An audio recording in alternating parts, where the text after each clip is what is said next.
Boruto to Blue Vortex Chapter 9 is a wild chapter, and to break it down, we're going to review it into 3 different parts. So the beginning part starts off with the Shinju and Team 10's initial confrontation. So to start off, Shikadai basically requests backup from the sensory unit saying, "We confronted the Shinju that are right here, we need you to send backup quickly as possible." And the Shinju pulls out a book and he's like, "You're Shikadai from Team 10," and kind of like basically reads who they are and what they do and whatnot. I think it was like a convenient way to give them basic knowledge of the shinobi without them having to explain themselves or to show themselves. It's like, it feels like an easy way to get the Shinju to know who they are, what they can do, and how to stop them or whatnot. And, so that way it's not a, "Who are you? I'm Shikadai. Who are you?" You know what I mean? It doesn't feel like that.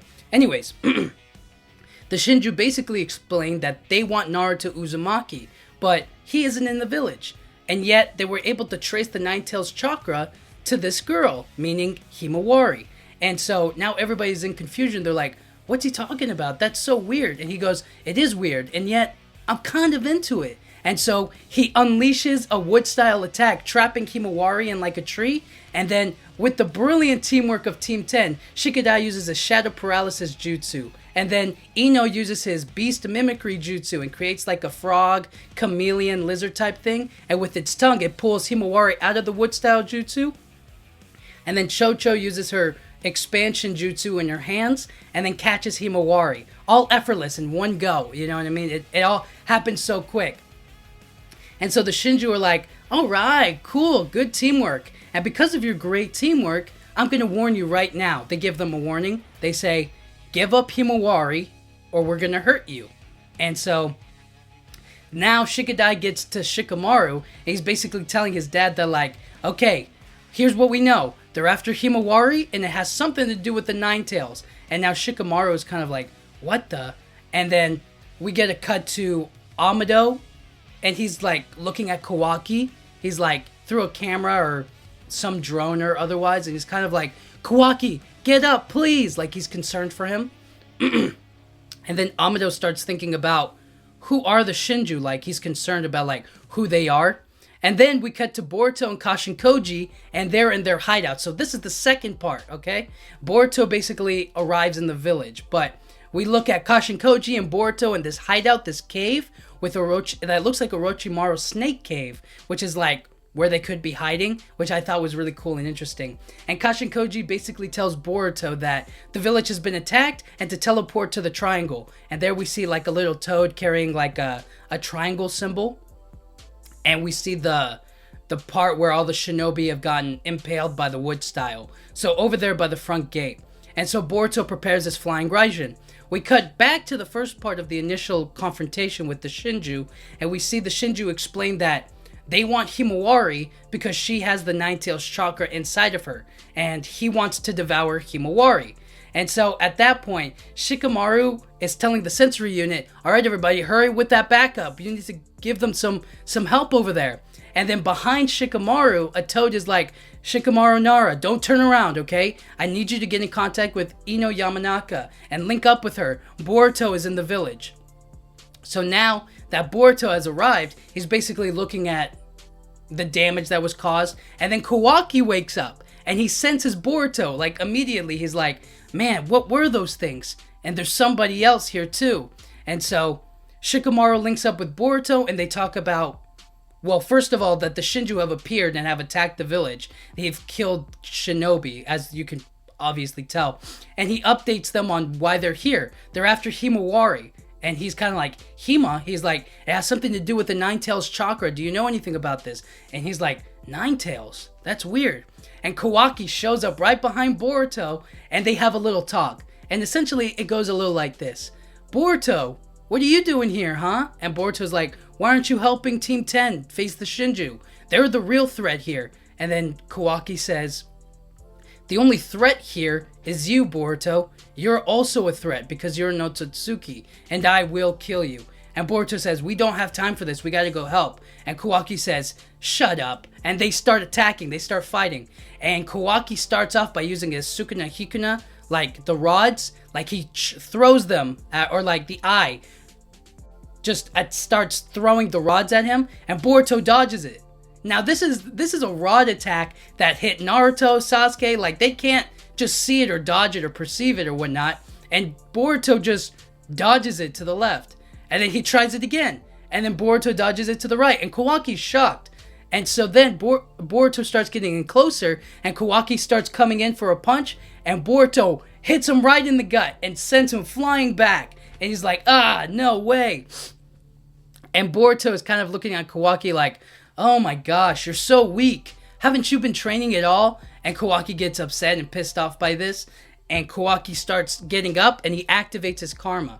Now, activating his karma, Boruto's karma starts to resonate with it. So they both start awakening. And Boruto is like, oh no! Like he's trying to hold it down and like hold it back. And the toad on Boruto's shoulder is like, Boruto, you need to get out of here. Get somewhere far away from his karma. It's resonating and you'll lose control. And Boruto's like, ugh. So he flies away. And then Kawaki notices that like he can't control his karma. So that was the second part. Now we cut to the third part, which is Inoshikacho finally facing and fighting the Shinju. So the Shinju is like basically just standing there, and Shikadai uses his shadow paralysis to trap him. Ino uses his beast mimicry to make like a huge bird to fly him and Himawari away. And then Chocho's job is to use her expansion jutsu to hit the Shinju. But the Shinju isn't phased at all by this and starts charging up a beast bomb from his eye. Starts charging it up, and Shikadai's like, oh no, this looks bad. Chocho manages to hit him and deflect the attack. So it doesn't like hit Shikadai, but it kind of like, I don't know what the right word, it kind of like deflects or like gets hit away, and it looks like it goes away from the village. Like it might be in the village, it might be on the outskirts of the village. I'm not entirely sure, but it doesn't hit anybody as far as I know. Everybody's gone, so it blows up, but everybody's okay. So now Inoshikacho, they get on the bird and they start to fly away, and everybody's like moving, and the Shinju are like, great, they're getting away. And what are they doing? Like, it would have been so much easier for them to give up the girl than to like have to fight us. And then the main Shinju is kind of saying that like they're going against their own self-preservation. They could have not fought us, right, and just gave up Himawari, but they're doing it because they care about her, or they're trying to protect her or whatnot. And that's a valuable information to us. So the Shinju are basically learning about like human nature, or like our kindness for others, or our love for other people. You know, it would have been in their best interest to like survival instincts to give up Himawari and not have to fight them.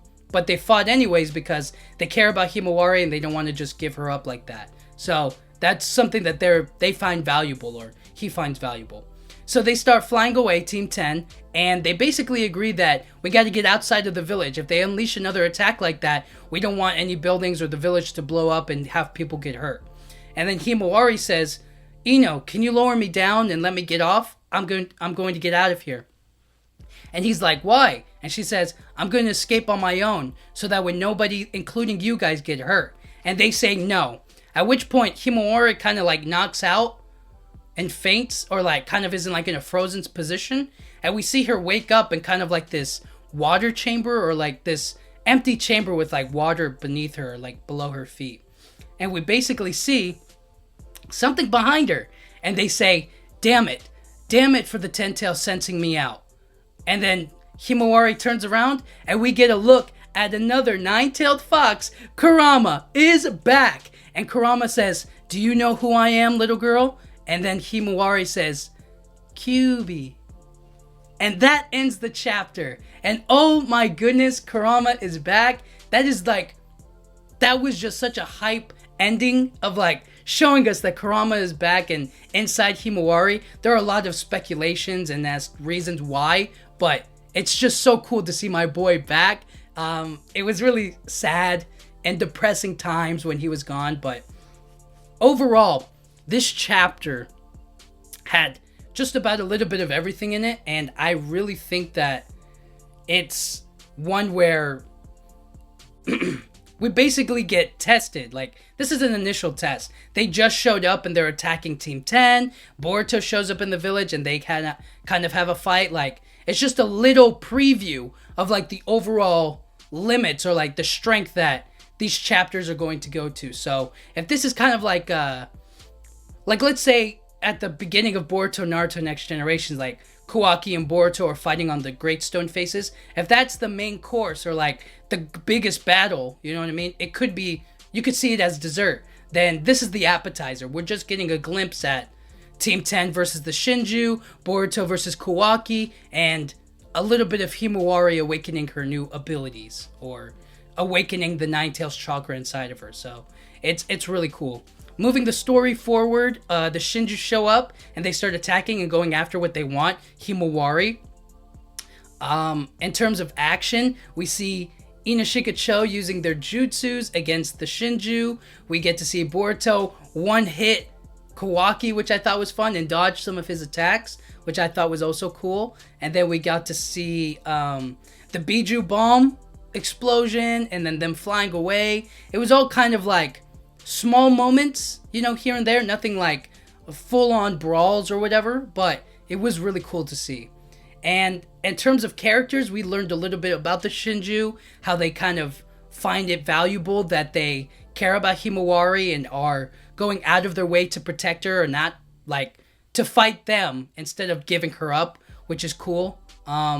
We learned about Himawari and the Nine-Tails, that she has Kurama inside of her, as well as everybody else. They also show us a little bit about Kashin Koji and Boruto's like hideout and like what's going on with them. So in terms of like characters and world building, I feel like it all kind of like the world of Boruto, it kind of feels like they're making good progress or like chipping at it right away, you know what I mean?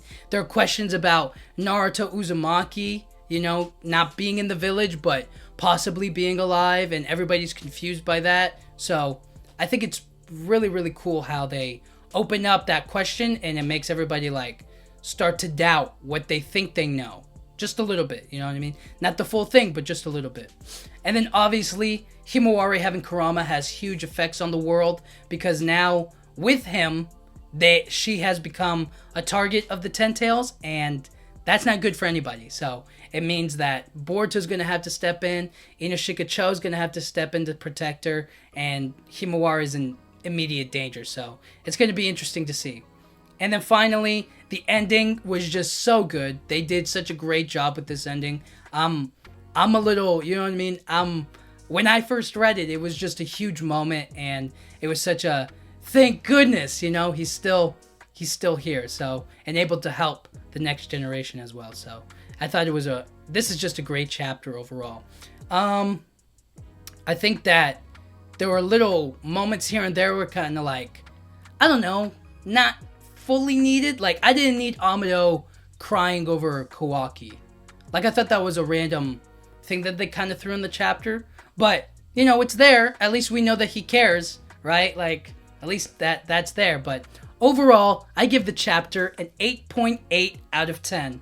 I think that there were so many great moments in it, but they don't give you, like, the full thing, right? Like, they don't give you Team 10, like, fully fighting or fully, like, in a brawl situation. It's more of like a hit and run tactic, you know what I mean?